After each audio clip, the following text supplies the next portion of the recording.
Gaur buruz ere, mamuak etorri zaizkit, partio ia osoan. Baina, segi egin dut eta izugarri oso emozionat eta partio oso gogorra, nik uste peio oso ondo jokatu dula.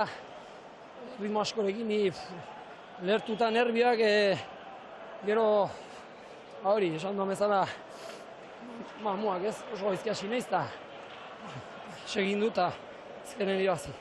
Helburua hor egotea, beti lanean, egunerokotasunean zaila da, baina, beti aurrera jarraitut eta, gaur txapela eta oso pozik. Familia guztiari,